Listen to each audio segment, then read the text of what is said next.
Hello Queen City Reefers, welcome to another episode here on my channel, Queen City Reefs and More. First of all, thank you again so much for tuning in. I truly appreciate it. I know how it is. Our lives can be busy, and yet here you are tuning into this channel. Hopefully when you saw the notification, if you didn't get a notification and you're not subscribed, make sure you do subscribe. Make sure that you hit that notification bell so that you're notified every time I put out another video. Hey, the fact that I'm getting close to 1,000 subscribers is motivating me to want to make more and more videos. So come on, if you are watching and you're not subscribed, please consider subscribing and hitting that bell. Also, I know that you will like today's episode, so please make sure to hit that like button. I mean, you can hit it right now, just in case you forget before the end of the video. If you can't hit that like button or you can't subscribe because you don't have an account or whatever the case may be, what better time to create a quick YouTube account in order to be able to subscribe to this channel, in order to show your support. With that out of the way, let's get this video started.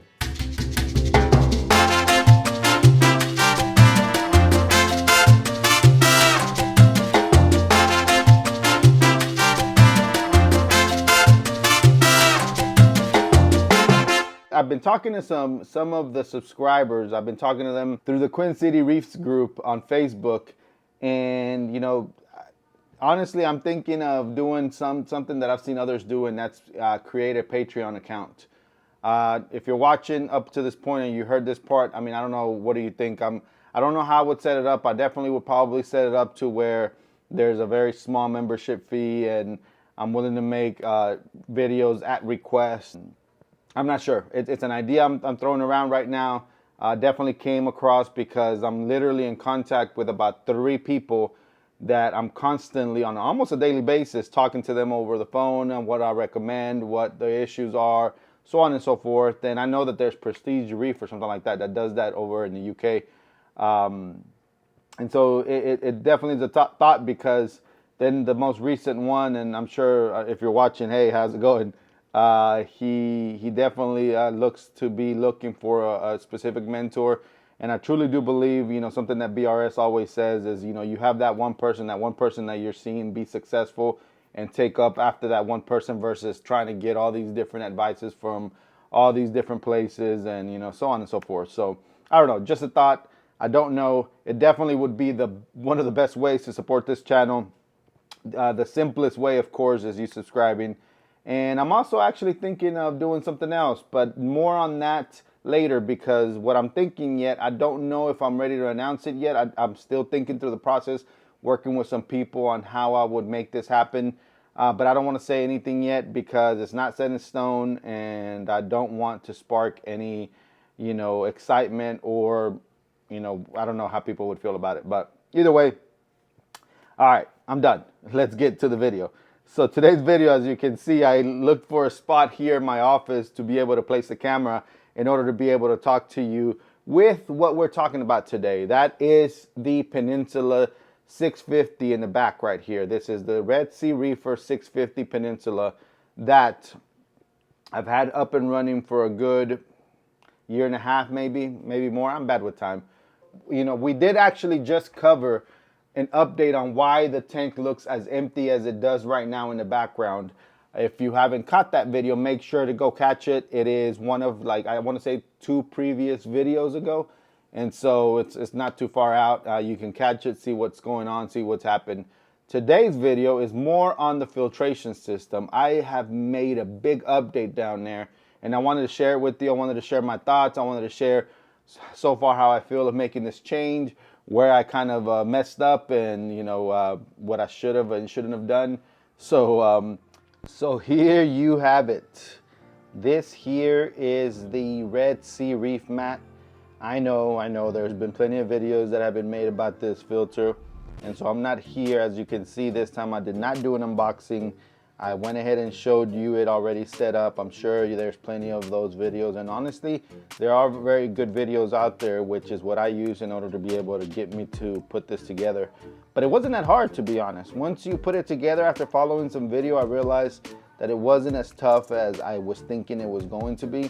And as a matter of fact, I think it was actually pretty easy. I was trying to get my hands on this when it first came out, but I just wasn't 100% sure whether I wanted to basically tear it apart. And then I ended up finding myself on BRS on one of their live chats and was able to use one of their $100 off coupon. And so I figured, why not then? Why not pull the plug on this? So this definitely is one of those. This is the 1200. This is the biggest version. Then behind there, you will see that I also changed my skimmer. Before, I actually had a skimz skimmer, which is the brand. It's actually literally called skimz. And this now is a Reef Octopus 150 internal. So it's a smaller version. It's actually a lot smaller than what I used to have here. But being that I got this Red Sea ReefMat, I didn't think that I really needed to go for a big skimmer, because as you can see here, this ReefMat is actually taking care of a lot of what you would normally see in a skimmer.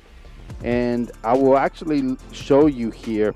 I have not been able to get this skimmer to actually pull out any dark skim. It's been what is referred to as wet skim versus dry skim. And I think it has a lot to do with ReefMat here being very effective. Let me tell you, so this ReefMat here has actually been set up for the last 3 weeks now. And one thing that I told myself was, I want to see whether this ReefMat is actually as effective as a lot make it seem. And one of the things that to me would make me a real believer when it comes to these roller mats is how clean will your sump be. So when I actually had to install this, I had to do a lot of tear, and I'm not going to be able to show you here, but right in here is where all the filter socks were at. And so because all the filter socks were removed, the line that is right over here, the main drain line, is what actually connects straight to this ReefMat. And because I had to pull it out, I went ahead and did a very deep clean of this sump. So you'll see there where it's literally, you don't see any detritus. Now, you'll also see that there's no more refugium, and that was definitely not by choice. So when I connected this and when I started tearing everything apart, that is where earlier I mentioned that I did some things that I was not supposed to, and by mistake. But we'll see if in the long run I regret it or not. So by mistake, I ended up tearing off a lot of, the divider that was there that divided the Chato and between the refugium and where you actually put the skimmer, it already had broken apart. And so I meant to glue it back together during the modification that I was going to do to this sump, but I ended up making it worse. And because of that, I decided not to put that back and decided to instead just use this ReefMat, the roller filter, with the skimmer, and hope that they do a good enough job. I actually cleaned this sump thoroughly when I ended up having to take this sump out and install this ReefMat. And as you can see, I don't know how good you can see there, this sump still remains relatively clean with some, with little crumbs here and there, but it just goes to show that this ReefMat really does work. When I used to have even filter socks, like polyfilter, I never thought that it actually did a great job at keeping the sump clean, because I felt that particles still would get through, and it actually would get dirtier faster than when I had filter socks. And with filter socks, I felt that the sump lasted a bit longer when it came to staying clean, but nowhere near as long as 3 weeks. I want to say maybe 2 weeks tops, and then you started, seeing way more detritus than what I see now. So I'm actually happy and excited about that. We'll see what it does in the long run when it comes to nutrients and all that. Now, if it gets bad to where my nutrients start raising up, then I will definitely install like a NIOS reactor, which I already have and I just haven't used in a while, and maybe put some GFO. So that will be my form of nutrient export, or maybe even some kind of like maybe the Pax Bellum algae reactor. But I want to stay away from any type of reactor that way. I want to see if I can adapt a different method to this tank, being that in a Mega Matrix I have a refugium there, and it is a very dirty refugium, which actually I need to clean here in the near future. That being said, another part here is that maybe, I don't know if you've noticed, but I'm gonna go ahead and call myself out. I ended up putting this reef mat in the section where the refugium would have gone, which means that I almost did not need to tear out the filter sock holder area apart at all. And so that's another regret that I have. If I would have known that I was going to mess up the refugium divider, and then I was going to end up breaking some glass in there and so on and so forth, then I probably would have ended up just saying, you know what, let me leave the divider, the sock holder as is, and maybe just pass the hose through the bottom to connect to the reef mat, and then not have to sit here and worry about having to done everything that I did. But you know what, in the long run, I'm still not, honestly, I'm not 100% certain that I want to keep the sump the way that it is. I have given myself some slack on the tubing to move the reef mat there a little bit more to the right, and then move the ATO to the other side. I don't know, there's a few configurations that I can do here. Not 100% married to this setup here in the way that it's set up, but definitely can say that I am super happy with the reef mat. We'll see how the skimmer does. I'm hoping that I can get a little bit of more drier skim than what it is right now, but I understand why right now it is what it is, right? If you'd like for me to follow up with another video where I change this filter roll when that time comes and show how easy it is from a real user perspective, meaning I'm not sponsored by anyone, I'm not sponsored by Red Sea or anything like this, so I will definitely let you know whether my experience with this is something that I recommend or not. At this point, I definitely recommend it. I honestly don't think it's going to be that hard to change the roll, but if that's a decision factor for you, then I'll definitely, I can definitely do something like that, and then keep you posted. So I'm going to go ahead and show you the tank and just show you where it's at right now, especially because it helps me keep track of where the tank is at, and you know, show videos, watch my own videos just to recollect where I was when I recorded this, of course. So let's go ahead and take a look. So here we are. Here is the tank. If you haven't been able to tell already, it looks a lot better than what it did a few about 2 to 3 weeks ago. It is doing a lot better. I definitely did do a water change. I've cleaned the glass, I've vacuumed the sand.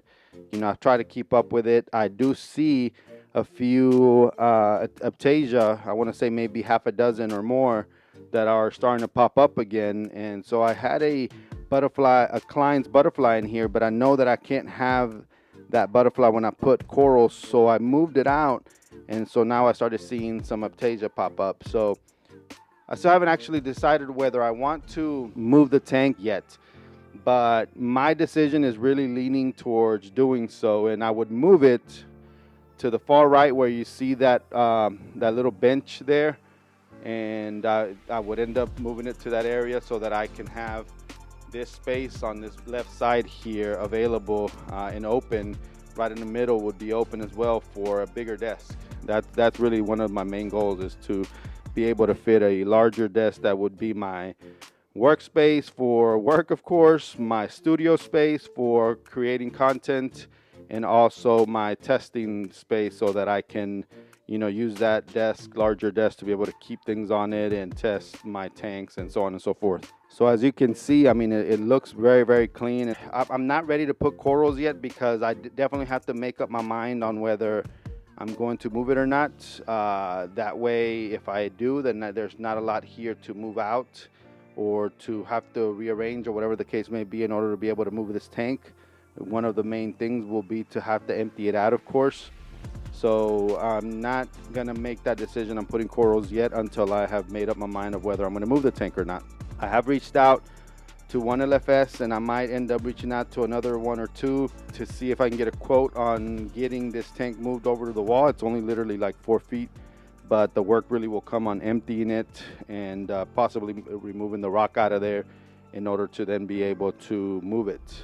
That being said, I want to take the opportunity to maybe change the carpeting here. As you can see, I have carpet in this room.